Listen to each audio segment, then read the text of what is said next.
Today I wanted to talk about, start talking about some of the verses from Nagarjuna that Venerable Children taught on in October of 2009 that we have on our website. And these are verses that have to do with generosity by Nagarjuna.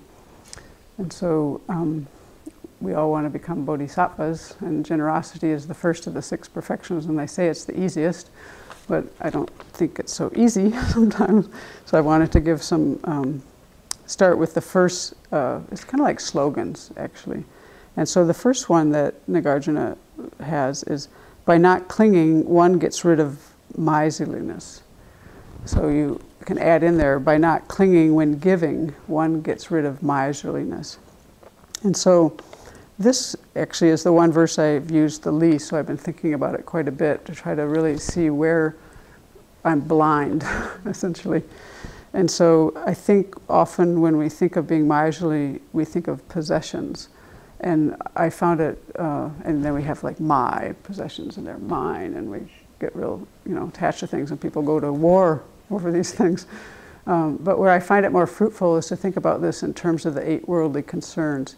So I picked out 2 examples from my own experience and how I have been trying to recognize this within my mind and then work with it. And so one, there's this clinging to my happiness.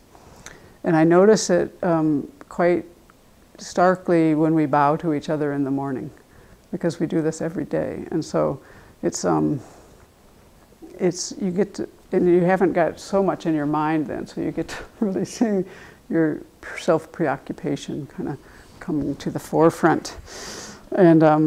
And when you look at other people, the different kind of reactivity that is in the mind, just like depending on how they look that morning, and every morning is different. So it's really a good lesson. And it makes me oftentimes think about what is really love, and trying to have this kind of genuine feeling and connecting with others. And His Holiness says that it's very unstable to have trying to have this feeling of kindness and love for others if you're reacting to what they're doing. It's very unstable, so it has to be more from the inside and what we cultivate. And so when I notice this happening myself, I do feel like it's a mind of clinging to my happiness, and it's kind of what you're looking like affects my happiness. and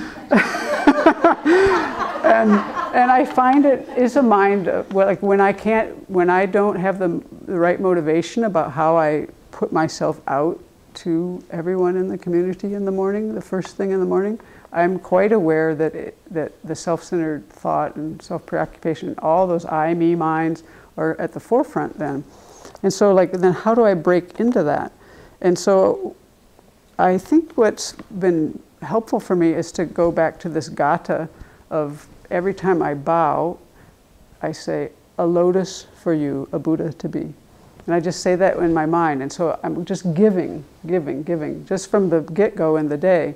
And so it doesn't matter if you're awake or asleep or smiling or not smiling. I'm just offering like a gift first thing in the morning. And so that works for my mind. So that's one way to let go of the concern, self-concern that miserliness gives you. And then the second one was clinging to like sweet words or praise or appreciation.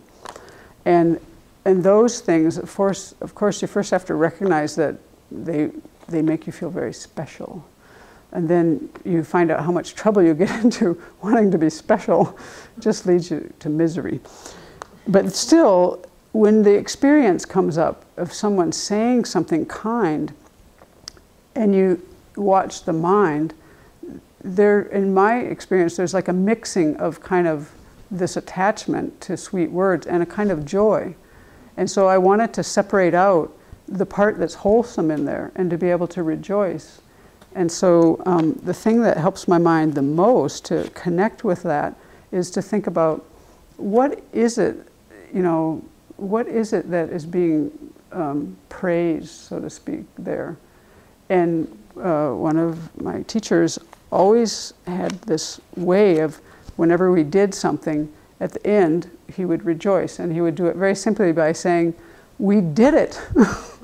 And that's what I find helpful in this situation. If someone says something that is like part of my mind thinks it's praise, and I might attach to that, but I still have this joy in there. So if I just say to myself, we did it, it's like, that's more accurate, because who does anything alone? And anything you do that someone might say to you is only really one little part of all these things that made it come together. And so anything that anyone would say to you that you could interpret as praise is really dependent on so many other things. So if I just say, we did it, then everybody's there, and I can be joyful, and it feels really like it cuts into this attachment. So those are some ideas about, by not clinging, one gets rid of miserliness.